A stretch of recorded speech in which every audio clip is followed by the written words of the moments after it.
따뜻한 반선, 차가운 이성, 정확한 분석이 함께합니다. 뜨거움과 따뜻함이 함께하는 시간. 신일의 출발 새 아침. 신일의 출발 새 아침 3부 시작합니다. 여러분들 많이 유병헌 사망 의혹 관련해서 문자 보내주고 있는데요. 5988님 이런 문자 보내주셨습니다. 왜 유 회장 사망은 쇼 같다는 느낌이 들까요? 진상은 꼭 풀어서 시신도 국민에게 확인시켜주세요. 슬프네요. 이런 상황들이. 이런 문자 보내주셨고요. 2669님 유가족 여러분이 대한민국을 대표해서 나서는데 참 미안합니다. 이런 글 보내주셨습니다. 7041님 세월호 100일을 앞두고 유병헌이 발견된 게 기쁜 일인지 슬픈 일인지 모르겠네요. 요즘은 무엇이 맞고 틀린 건지 잘 모르겠어요. 이런 문자 보내주셨습니다. 자, 교통정보 듣고 3부 순서 본격적으로 시작합니다.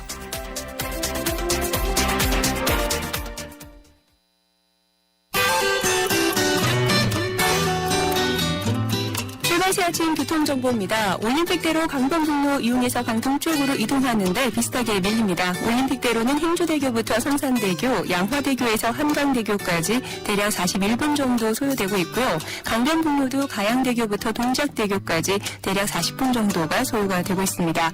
분당 수서로는 현재 도심 쪽으로 수서에서 탄천까지 짧게 밀리고 있는데 옆으로 가는 언주로가 내곡나들목에서 구릉터널 지나 매봉터널 쪽으로도 속도가 떨어집니다.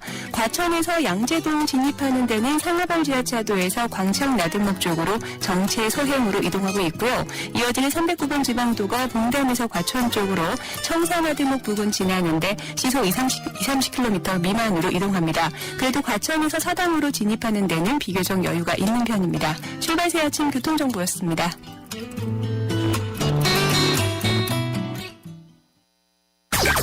경제 컬럼니스트 정철진의 경제 시선. 경제 소식 알아보겠습니다. 정철진 경제 컬럼니스트 연결합니다. 안녕하세요. 네, 안녕하십니까. 예, 왜 우리 정철진 컬럼니스트도 보셨죠? 유병헌 사망 추정 문제요? 예. 추정입니다. 추정이죠. 네. 9시에 뭐 발표를 한다고 그러는데. 예. 그런데요, 이렇게 되면은 유병헌 관련 기업들이 영향을 받나요? 뭐 다판다라든지 뭐 많잖아요. 예? 이게 만에 하나 이게 정말 죽음이라면요. 이 예. 자체가 확인이 된다면 예. 문제가 조금 심각해집니다. 예, 예를 들면. 왜냐면은 이제 유병헌 관련 이 세월호 참사의 주범 이런 기업들이 관련 기업들이 실은 그 구조를 보면은 아이오나이 홀딩스라는 지주회사로 이제 100여 개 회사들이 쫙 퍼져 있는 이런 구조인데요. 예.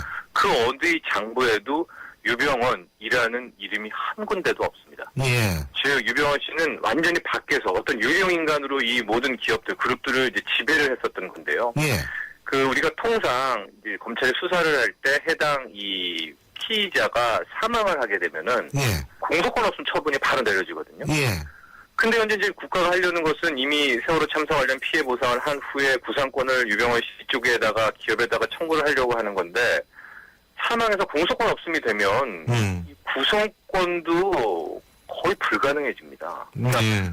지금 뭐 6천억 정도 사고 비용을 이쪽에다가 이제 청구를 하려고 구상권이 하는데 불가능해지는군요. 예, 이게 사망이라는 게 좀 그렇습니다. 그래서 아마 법적 다른 근거를 검찰도 분명히 찾을 텐데 이게 맞다면 유병헌 씨가 정말로 사망했다면은 구상권 청구도 굉장히 어려워질 것 같습니다.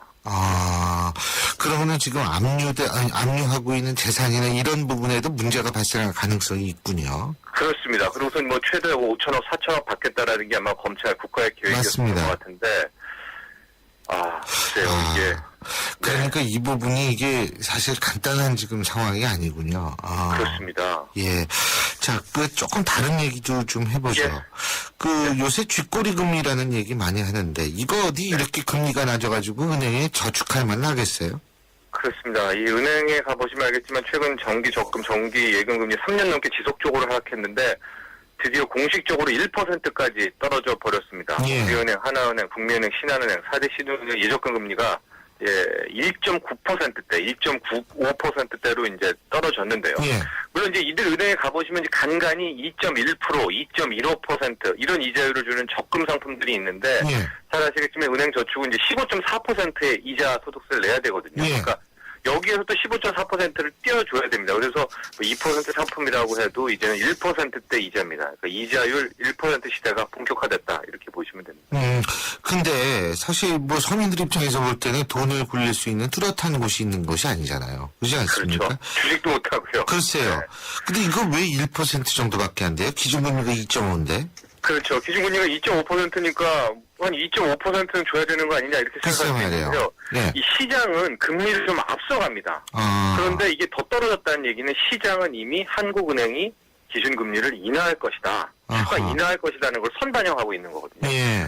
참고로 은행들은 예금금리, 대출금리 요 차이인 예대 마진을 통해서 수익을 창출하는데 예. 이렇게 시장 금리가 확 떨어지면서 대출 금리도 이제 가보시면 알겠지만 많이 떨어지고 있거든요. 예. 그러니까 은행 입장에선 자기들 마진을 확보하기 위해서 이 고객들에게 주는 예금 금리도 더 발빠르게 이게 낮춰가지고 이익을 확보하고 있는 겁니다. 근데 어저께요 예. 최경환 경제부총리와 이주열 한은 총재가 이제 만나서 막 얘기하고 되게 분위기가 좋았다고 하는데 거기에서 이제 아마 경기의 하방 리스크가 커졌다. 그러니까 한국 경제에 좀 위험하다. 여기에 굉장히 공감을 했다고 합니다. 예. 이건 결국 무슨 뜻이냐?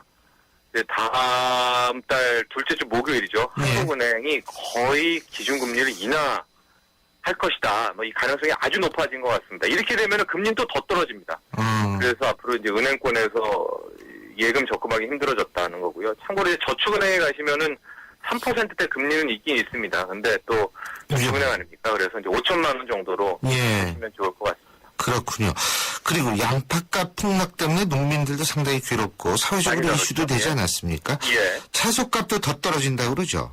네. 어떻게 이게 좀 오릅니까? 어떻게 됩니까 이건? 그런데 요즘 며칠 사이에 분위기가 좀 바뀌었습니다. 양파값 폭락, 뭐 채소값은 지난해 말부터니까 벌써 반년, 1년 가까이 하락하고 있었는데 예. 이제 이게 왜 그러냐면 풍년 때문에 공급이 너무 많아져가지고 이렇게 된 거거든요. 근데 채소값이 7월 들어가지고 급반전하고 있습니다. 이 예. 서울시 농수산식품공사에 따르면은 7월달에 브로콜리, 상추, 오이 이런 평균 도매 가격이 한 30%가량 올랐고 시금치가 58%가량 올랐습니다. 왜 그러냐? 이게 한마디로 비가 안 와가지고 지금 이게 오히려 풍년이 아니라 공급 부족이 딸리고 있는 거거든요. 예. 마른 장마 때문에 출하량이 감소되고 있는데 여기에 이제 휴가 때문에 수요는 늘리고 있고요. 근데 이제 채소 값은 그동안 한 1년 넘게 떨어져서 지금 뭐 30%, 40% 올라도 괜찮은데 이제 문제는 과일 쪽입니다. 이 과일 값이 굉장히 오른다고 하거든요. 예. 그렇군요. 예.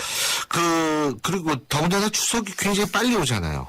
네, 추석이 9월 8일입니다. 이제 근데 지금 가뭄에다가 좀 있으면 또 늦장마까지 오지 않습니까? 예. 거기다 이제 제수용품 수요에서 뭐 9월 말까지 과일값이 폭등할 것이다 이런 건데 사과, 배 50% 넘게 오르지 않겠나 뭐 이런 관측입니다. 아유, 이제 마트들 예. 따르면요 아마 올해 9월 뭐 8월 말에 부사요. 이 제사상으로는 부사는 거의 못 찾을 것이다. 라고 얘기하고 신고배 같은 것도 역대 사상 최고치 가격으로 폭등할 수 있다고 해서 이게 뭐 지금이라도 좀 비가 좀 와야 될 텐데요. 너무 일장만 문제가 좀 심각한 것 같습니다. 그렇습니다. 그리고요, 이 산업 기술을 외국으로 빼돌리는 그 산업 스파이 문제 있지 않습니까? 이게 점점 심각해지는데 여기에 간첩죄를 적용을 하는 움직임이 있다고 그러죠? 예, 뭐 국가정보원에서 최근 10년간 이 간첩들, 산업 스파이들 때문에 우리가 피해를 본 게 600조 원에 달합니다. 600조 원. 예. 근데 재밌는 것은 검찰 기소율이 12.8%밖에 안 되고요. 예. 또 그나마 이 기소해가지고 공소 유죄해도 대부분 집행유예라는 겁니다. 그래서 지금 이만우 새누리당 의원이 이를 엄벌하는 내용의 이제 이 법을 발의했는데 이게 새로운 법을 발의한 게 아니라 형법을 좀 개정한 겁니다. 그래서 형법에 간첩죄에 대한 규정이 있지 않습니까? 예. 근데 이 간첩죄 규정을 적국을 위해 간첩한 자 이걸 좀 바꿔서 외국 또는 외국인 단체 등을 위해 간첩한 자까지라는 내용도 함께 이제 넣자. 예. 이렇게 해서 하자. 이렇게 해서 산업 스파이도 간첩죄를 적용하자. 이런 움직임이 나오고 있는 겁니다.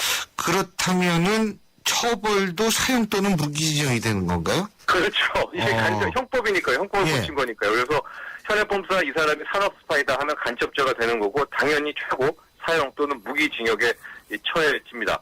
이게 이제 뭐 심하지 않냐 이럴 수가 있어도요. 요즘은 진짜 국가 간 간첩 이런 것보다 이 산업 스파이들이 훨씬 더 문제가 심각합니다. 그래서 기존에는 이 간첩죄, 산업 스파이 다뤘던 게 산업기술 유출죄, 뭐 산업기술 유출 방지에 관한 법률 이런 건데 너무 약합니다. 기소를 이거 가지고는 못해요. 너무 증거가 치밀해가지고요. 요구하는 게 많아서. 그래서 저 역시도 좀 형법을 바꾸는 게 왜 이래 이럴지 몰라도 저는 좀 동의하는 편입니다. 그래서 이 형법을 바꿔서 산업 스파에도 간첩죄를 적용하는 안 통과될지 지켜봐야 될 것 같습니다. 예, 잘 알겠습니다. 오늘 말씀 여기까지 듣죠. 고맙습니다. 감사합니다.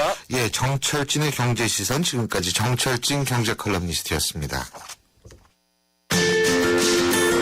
출발 새 아침은 청취자들의 참여를 기다립니다. 짧은 문자 50원, 긴 문자 100원의 문자 서비스 혹은 트위터 YTN 알스타트로 함께해주세요. 참여하신 분들 중 몇 분을 선정해 준비한 선물을 보내드립니다.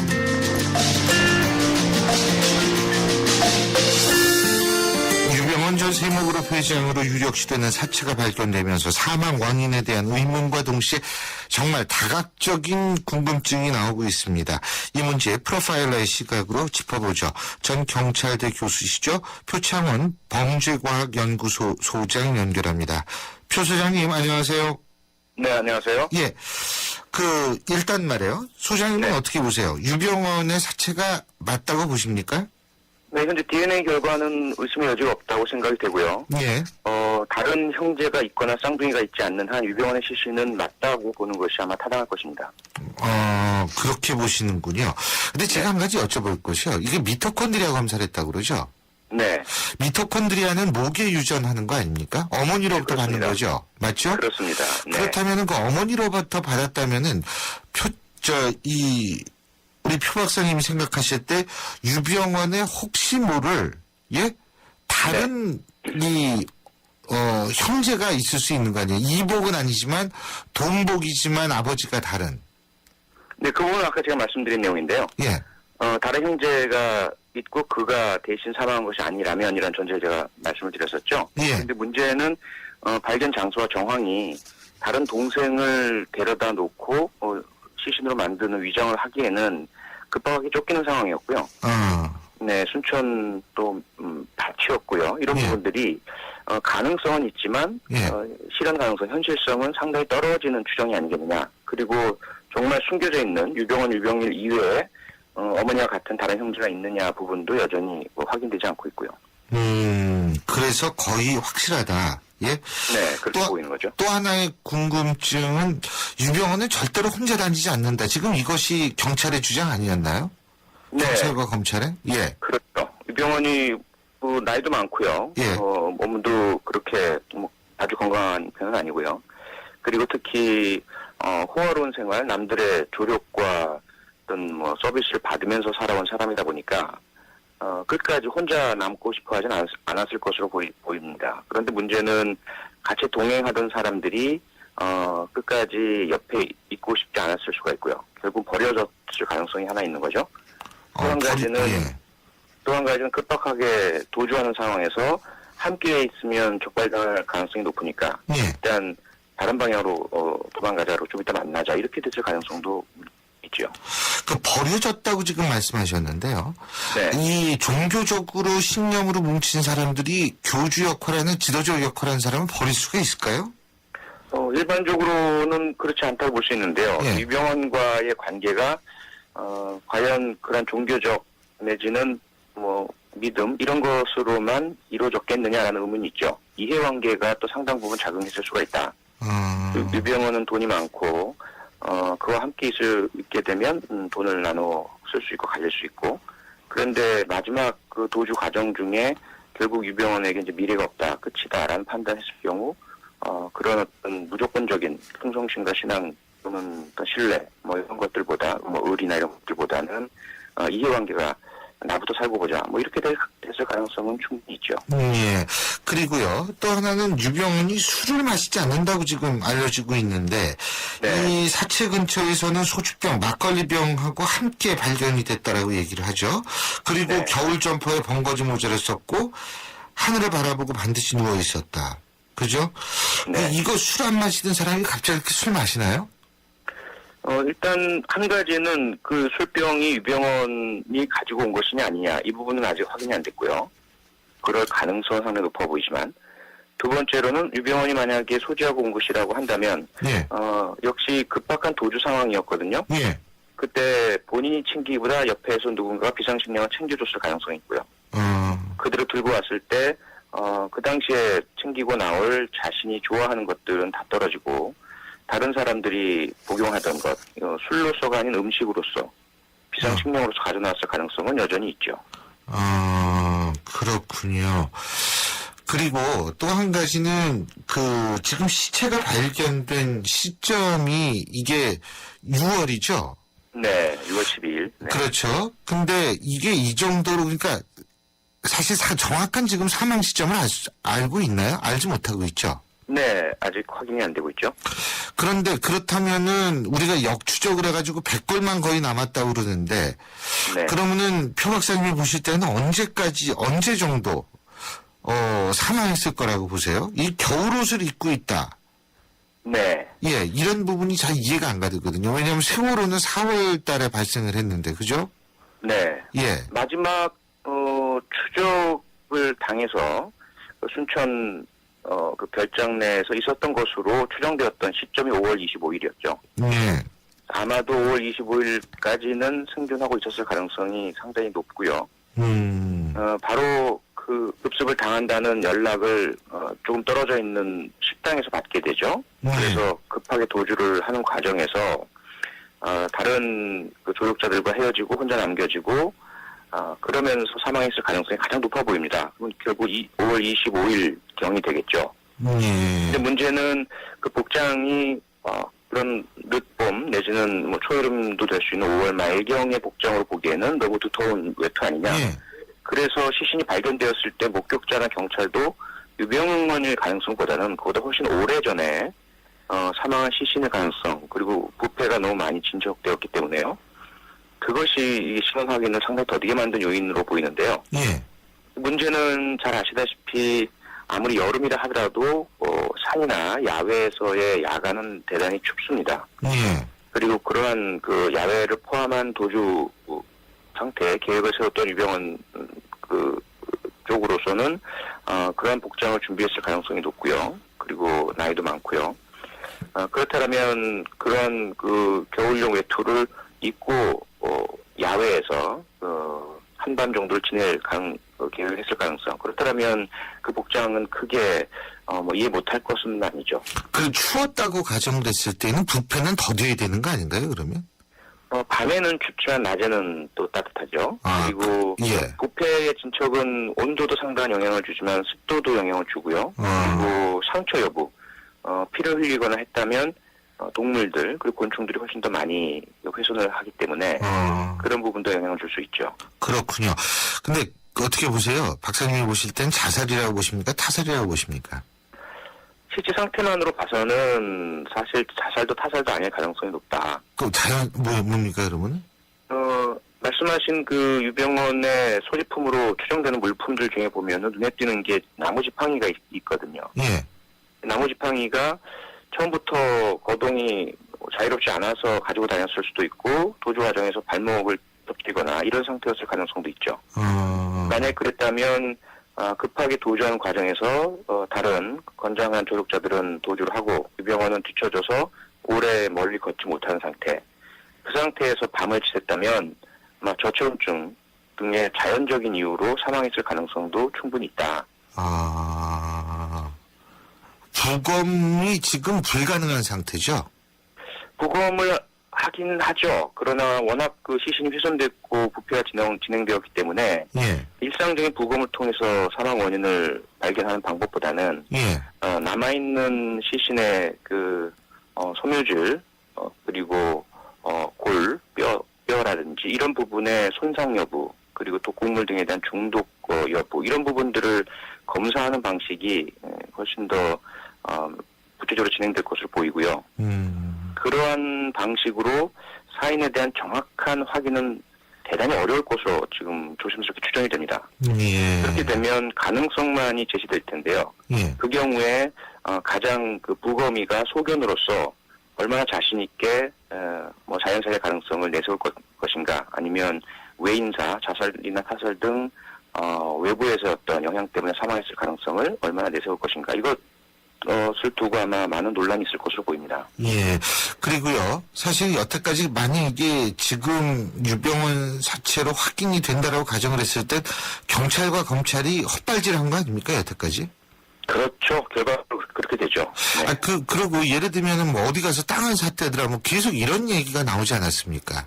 네, 많은 이야기가 흘러나왔죠. 뭐 컨테이너 안에 예. 있으면서 이동한다는 얘기도 나오고요. 영덕, 포항, 경부 일대에서 목격됐다는 이야기도 나오고 많은 이야기가 나왔죠. 그럼 그런 것들이 전부 거짓말이 돼버리는 거네요?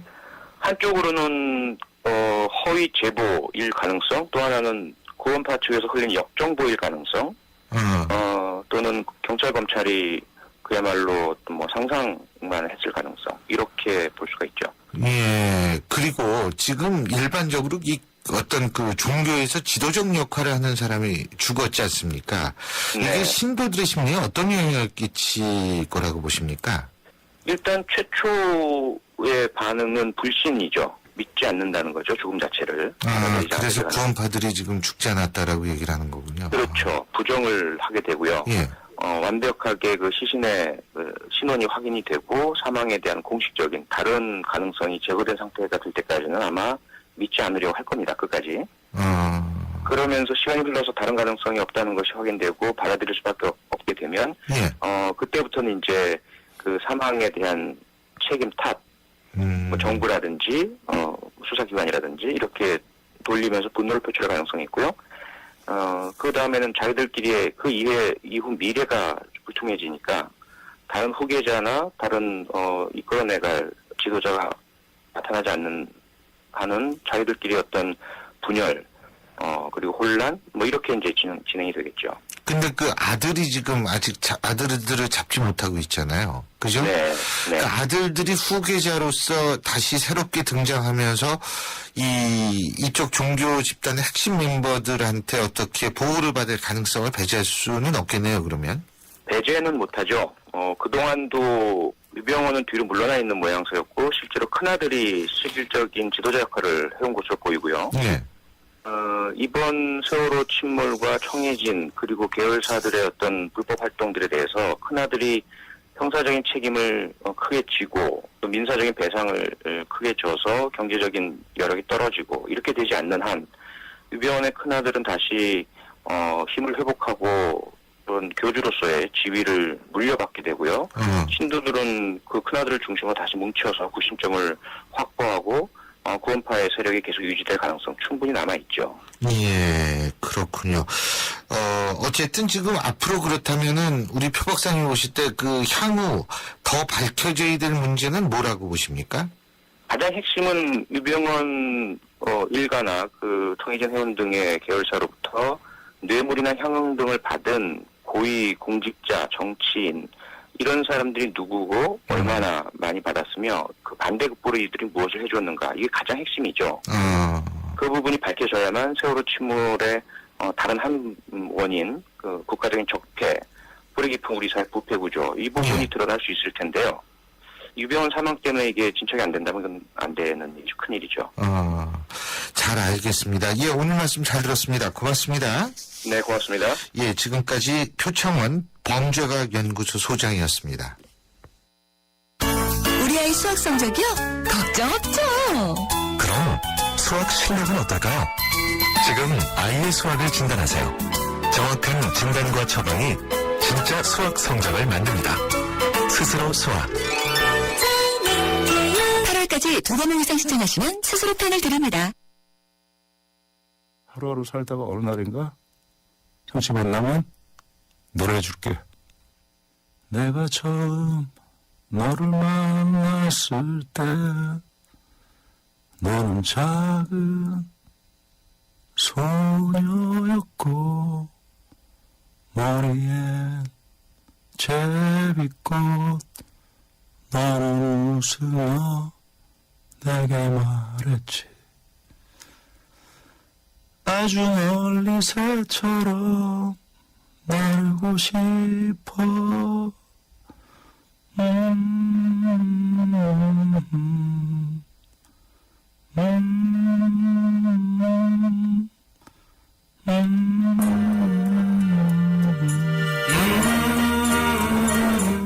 가수 김장훈이 들려주는 세월호 엄마들의 이야기, 세월호 참사 100일 다큐멘터리 엄마들의 이야기가 오는 24일 오전 8시 10분 찾아옵니다.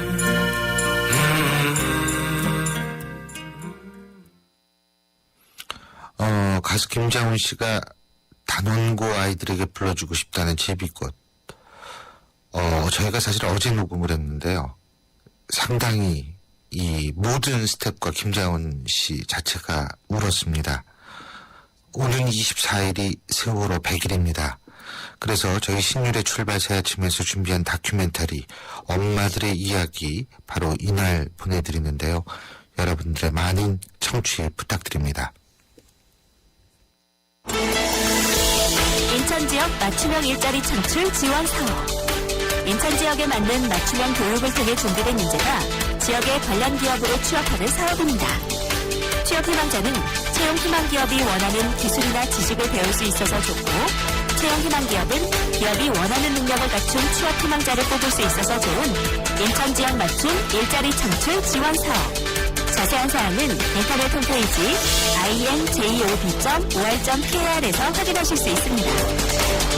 이 캠페인은 고용노동부, 인천광역시, 서강법인 인천벤처기업협회와 함께합니다. 대한민국 사장님들, 이보영이에요. 사업하면서 힘든 일 참 많으시죠? 이젠 노란우산 공제 꼭 챙기세요. 갑작스레 소나기가 와도 우산 하나 챙겨놓으면 걱정 없잖아요. 소득 공제는 물론 복리 이자에 목돈 마련 저축도 되고 법으로도 보호되니까 노란우산 공제 하나면 마음이 든든. 50인 미만 소기업, 10인 미만 소상공인 사장님이라면 누구나 가입하실 수 있대요. 창업할 때 가장 먼저, 사업할 때 가장 가까이. 참 든든한 동행, 노란우산 공제. 이 캠페인은 중소기업 중앙회와 함께합니다.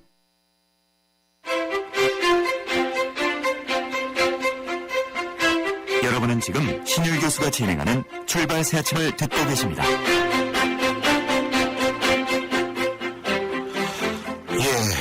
오늘 4부 세대와 시대의 붕대를 넘어 세시봉이 준비되어 있는데요. 광고 듣고 시작하죠. 우리 아이 수학 성적이요? 걱정 없죠. 그럼 수학 실력은 어떨까요? 지금 아이의 수학을 진단하세요. 정확한 진단과 처방이 진짜 수학 성적을 만듭니다. 스스로 수학. 8월까지 2번 이상 신청하시면 스스로 펜을 드립니다. 몽마르트의 하늘이 당신에게 말합니다. 우리 이번 토요일에 만날까요? 아시아나, 파리, 주 5회 문화. 파리, 토요일 스케줄에 더해진 아시아나로 더 편리하게 떠나세요. 아름다운 사람들, 아시아나 항공.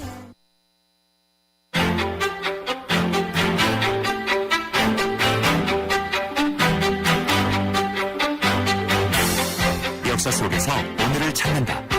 세대와 시대의 봉우리를 넘어 세시봉. 구속영장까지 재발부되면서 오리무중이었던 유병헌. 지금 변사체로 발견됐다는 얘기들이 나오고 있습니다. 물론 이건 확인을 해봐야 되는 문제죠. 물론 조금 전에 표창원 박사께서는 거의 확실하다, 이런 얘기를 했습니다만 잠시 후 오전 9시에 경찰의 발표가 있을 예정입니다. 과연 어떤 얘기가 나올지는 모르겠습니다만 이거 사실 경찰과 검찰 여태까지 헛발질만 한 것 아닌가, 이런 얘기가 나올 수밖에 없습니다. 그런데 이런 장비가 모자랐을 옛날에는 어떻게 이런 도망자들을 수색하고 쫓았을까요? 오늘 역사 속에서 살펴보겠습니다. 문사철 강천 대표 나와 계십니다. 어서 오십시오. 네, 안녕하십니까. 예. 자, 이 과거에도 이렇게 도망 다니던 사람들이 있었죠. 좀 있으면 군도라는 영화도 나온다고 그러던데. 예. 도망다니는 사람들이 많았죠. 국가에 죄를 짓고, 반역을 했다거나, 사또를 밀란을 일으켜서 해코지를 했다거나, 이런 사람들도 많고, 가장 많은 사람들은 이제 도망노비나, 부역을 피해서, 그 도망다니는 그런 그 농민들이었을 텐데요. 이런 사람들이 만약에 이제 도망을 하게 되면 이번에 뭐 유병헌도 그랬지만은 밀항을 이렇게 과거에도 예. 뭐 이제 바다 건너 섬으로 가면은 조선 시대만 해도 공도 정책이라는 걸 맞아요. 펼쳐가지고 섬은 섬이 아예 비어 비어있었으니까 섬으로 가서 이제 일본 쪽으로 왔는데 그 당시에 조선 초기만 해도 그 왜구가 아주 그 피해가 심했거든요. 네. 심심하면 대마도나 그 일본 서해안에서 배 몰고 와가지고 우리 그 해안을 노략질하고 그랬는데 거기에 가담해가지고 왜구들의 이제 길잡이 노릇을 하면서 예. 그러던 조선인들이 꽤 있었다고 그래요. 그게 아마 임진왜란 때도 그 꽤 많은 역할을 했을 거예요. 그러니까 그런 이제 일들이 많으니까 도요토미 히데요시가 막 정권을 잡았을 때는 조선에다가 빨리 들어와가지고 조공을 바치라고 해라고 이제 그 도요토미 히데요시가 대마도에다가 막 윽박지르고 그랬는데 그때 이제 대마도는 중간에 끼어가지고 어떻게든지 조선의 그 답을 받아내야 되니까 그 일본으로 도망갔던 이제 조선 사람들을 잡아다가 돌려주는 그런 제스처를 취하기도 했는데요. 이렇게 일본으로 밀항을 하지 않으면 이제 북쪽 국경을 넘어가서 제가 백두산 중국으로. 예, 압록강, 두만강 그것도 역시 뭐 밀항이죠. 예. 어차피 강을 건너가야 되니까 그쪽으로 이제 넘어가는 사례가 있는데 이 경우는 굉장히 큰 범죄자들, 지금 유병급의 큰 범죄자들이 많았어요. 특히 뭐 국가의 반란을 일으켰던 사람들. 예를 들어 고려 때 조이총이라는 사람은 무신 정권의 반기를 들고서는 반란을 일으켰다 잘 안 되니까 이 금나라, 당시 중국에 있던 금나라로 망명을 하려고 했는데 금나라가 안 받아주는 바람에 이제 잡힌 적이 있었고, 또 고려 때는 이제 몽골이 쳐들어오기 직전에 최턴이라는 사람이 몽골 제국 체제에서 여기서 반란을 좀 일으켜가지고 그게 잘 안 되니까 넘어가니까 이건 이제 몽골에서 받아줘가지고 오히려 이제 그 친구를 고려의 일정한 땅덩어리 거기다 이제 하살하고 그 책임을 이렇게 지게 하는 이런 식의, 그러니까 반역을 하고서 외국으로 도망가서 그곳에 기부를 하고서는 그걸 다시 우리 민족에게 해를 끼치는 이런 매국노들이 그런 식으로 도망가서 그런 일을 이제 저지른 경우가 꽤 있었어요. 고려 때 유명한 그 매국노로 홍복원이라는 사람을 많이 꼽고요. 예. 그 다음에 조선시대 때도 이시야라는 사람이 세조 때 반란을 일으켰다가 잘 안 되니까 여진족과 합세해서 조선을 들이치려고 한 적이 있었고, 또 병자호란 때 정명수라는 사람은 청나라의 앞잡이로 아주 그냥 악명을 떨쳤던 그런 사람들 등등 이런 사례가 많이 있습니다. 근데 이 유병헌처럼 희대의 도망자로 꼽힐 만한 사람 누굽니까? 여러 사람들이 있었겠죠. 근데 제가 이렇게 어디 그 역사책을 뒤져보니까 18세기 1728년에 이인자의 난이라는 유명한 그 반란 사건이 있어요. 영조가 등극을 했는데 이 영조의 반대를 하고 영조 이전에 영조의 형이었던 배다른 형이었던 경종이라고 유명한 장희빈의 아들. 네. 그 경종이 원래 왕으로 있었고 영조는 그 왕 세제였단 말입니다. 그러니까 세제는 이제 그 왕위를 물려받게 될 동생을 의미하는 거죠. 근데 이 경종이 몸이 약한데 영조하고 그 영조를 둘러싼 노론들이 독사를 시켰다 이런 이제 그 소문이 많이 돌고 이러니까 그런 사람들이 주로 소론이나 남인 쪽에 많았습니다. 예. 이인자라는 사람도 소론 쪽과 가까운 사람이었는데 이 사람을 중심으로 반란이 일어났을 때 그 세력 중에 황진기라는 사람이 있는데 이 이인자라든가 다른 그 반란의 주모자들은 다 이제 잡혀서 죽었는데 황진기는 안 잡히고 도망을 쳤어요. 근데 이 도망이 아주 신출기묘하게 달아나가지고 결국은 안 잡혀서 조정에서는 너무 청나라로 갔을 거다. 이렇게 이제 추측을 했는데 계속 이 사람과 관련되는 그 일들이 계속 끊이지 않는 거예요. 국내에서도. 예를 들어서 이미 난이 진압된 건 1728년인데 5년이나 지난 1733년에 그 황진기가 데리고 있었던 여자 노비, 비죠, 비. 예전에 이제 노는 남자 노예고 비는 여자 노예니까. 그 황진기의 여자 노비가 궁중으로 들어가서 궁중에서 일종의 비정규직 궁녀로 이렇게 있었던 게 발견이 된 거예요. 그러니까 네. 그 시대의 도망자의 노비가 궁중 안에 들어가서 4년을 살고 있었다라고 한 거니까 이거는 굉장한 충격이었죠. 궁궐이 발칵 뒤집힐 그런 정도였었고, 게다가 여기서 그치지 않고 19년이 지난 1747년에까지도 그 유명한 도망자 황진기의 자취가 이게 남는데, 예를 들어 그때 어떤 사람이 이 국경을 넘어가지고 삶을 패려고 이제 그 청나라 지역에 들어갔다 잡혔는데 이 사람이 이름이 뭐 신중정이라는 사람이에요. 근데 이 사람도 너 왜 넘어오려고 했냐고 하니까 변명하기를 내가 황진기를 쫓아서 황진기 잡으려고 하다가 어쩌다 여기 국경을 넘었다. 예. 이런 말을까지 했다는 거 보니까 당시에는 황진기라는 그 이 존재가 굉장히 신출귀몰하고 그 나라 전체에서 긴장을 해가지고 잡으려고 하는 그런 상황으로 뭐 거의 20년 가까이 이렇게 갔던 것 같고요. 예. 심지어는 어떤 그 양반들이 어떤 집안의 사위 3명이 그 도망간 노비를 잡으려고 막 이렇게 가다가 노비를 만났는데 역으로 노비들한테 잡혔답니다. 노비들이 안 잡히려고 이 사위들을 잡았는데 그 사위들이 꾀를 내가지고 우리 중에 한 명이 황진기다 이렇게 그 말을 했답니다. 그러니까 내가 황진기라고 하니까 노비들은 얘네를 죽이는 것보다는 관에다 갖다 바치면 자기들 포상도 하고 뭐 신분도 풀려나겠다 이렇게 해서 관에다 갖다 바쳤다가 그만 그 꽤 넘어가가지고 잡힌 사례도 있었으니까 아마 조선 최대의 도망자 중에 하나. 지금 어떻게 보면 유명한 상대도 안 되는 그런 도망자가 황진기라고 할 수 있겠죠. 노비 얘기하니까 추노라는 드라마가 생각나는데 도망자가 되게 노비 아닙니까 조선시대? 그렇습니다. 노비들의 삶이라는 거는 진짜 뭐 이루 그 말로 표현하기 어려울 정도였는데요. 그 어떤 노비는 이런 일도 있었답니다. 겨울에 꽁꽁한 이제 얼음 위를 쌀가마를 지고 가는데 가다가 이제 툭 꺼진 거죠. 무게를 이기지 못하고 툭 꺼져가지고 빠져 죽어갈 그런 처진데도 주변 사람들이 빨리 그 쌀짐을 내려놓으라 그러는데 안 내려놓더래요. 차라리 죽는 게 낫지. 쌀짐을 내려놨다가 당할 고초를 생각하면은 내가 차라리 죽는 게 낫다. 뭐 그렇게 소리를 지르더라 합니다. 그러니까 그 정도로 이제 노비들의 삶이 처연했으니까 뭐 조선시대 때는 이게 동학노비들이 보통 많은 게 아니고 그리고 조선시대의 최대 어떤 그 범죄라고 하면은 우리 지금 뭐 살인이라든가 이런 걸 꼽지만 살인도 주인이 노비를 죽이는 건 문제가 안 돼요. 근데 노비가 그 주인은 뭐 죽이긴커녕 주인 얼굴에 생책이라도 내면은 그건 그 죽을 죄가 되는 거거든요. 이런 정도에 이제 처해 있으니까 그걸 갖다가 이제 강상의 죄라고 해서 조선시대 그 신분 제도를 법적으로 보호하는 체제이기 때문에 아랫사람이 윗사람을 해코지하면 그게 가장 큰 죄가 되니까 이걸 못 견디고 노비들이 뭐 이제 도망가는 이런 사례들이 많고 이게 나중에는 하도 그런 게 많다 보니까 그걸 이제 쫓아다니는 그런 그 사람들을 뿌리칠 뿐만 아니라 아예 주인들을 죽여버리자. 라고 하는 그런 계를 드는 이런 노비들도 생겨납니다. 그걸 살주계라고 하는데 그런 정도로 노비 문제는 뭐 도망 여부를 떠나가지고 심각한 문제였었죠.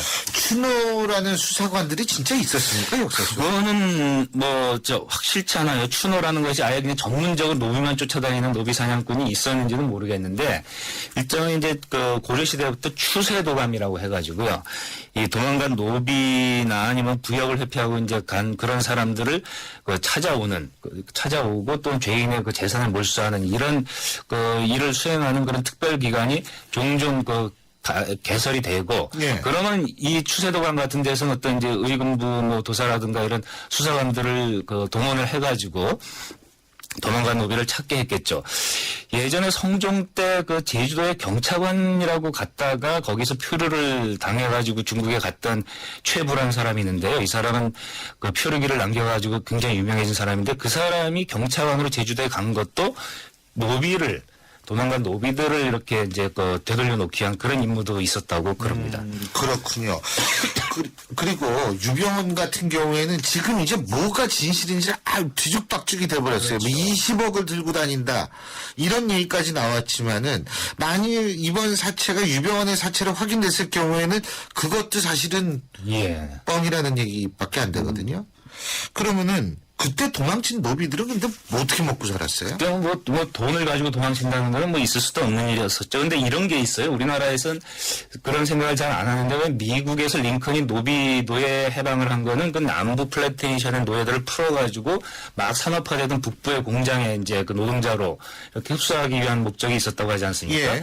조선시대도 후기로 가면은 그런 비슷한 현상이 나타나가지고 전반적으로 노비들이 도망가면 농사 지을 사람이 없는데 이거를 갖다가 이제 임노동자처럼 이제 고용을 해가지고 이제 일당을 주면서 일당이나 이제 월급 같은 걸 주면서 하는 자본주의 비슷한 그런 고용 형태가 생겨나요.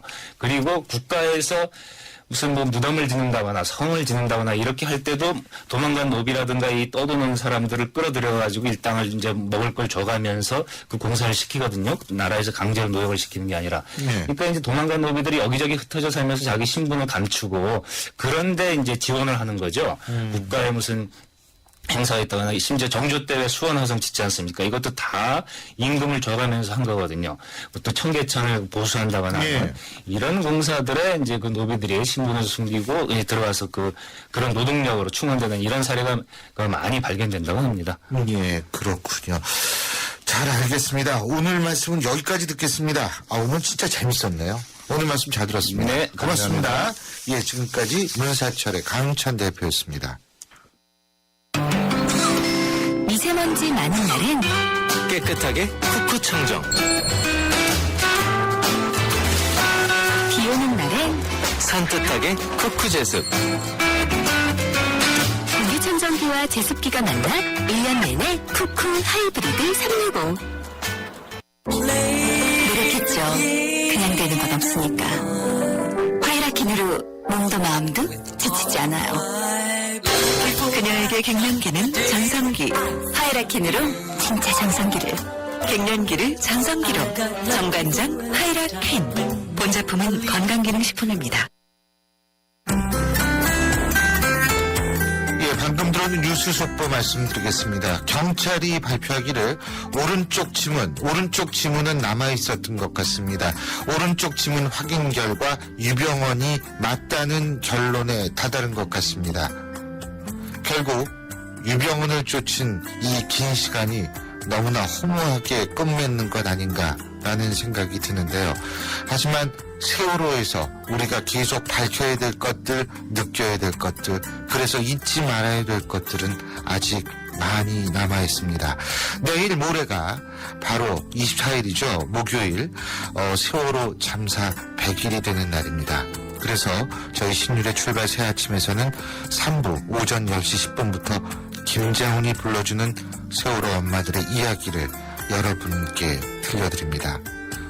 아까도 말씀드렸지만 온 스태프들과 김장훈 씨 자신을 눈물바다로 만들 수밖에 없었던 이 목소리들을 여러분들이 함께 느끼시기를 바라겠습니다. 신율의 출발새 아침 오늘 순서는 여기서 줄이겠습니다. 전 내일 오전 7시 10분에 다시 오겠습니다. 고맙습니다.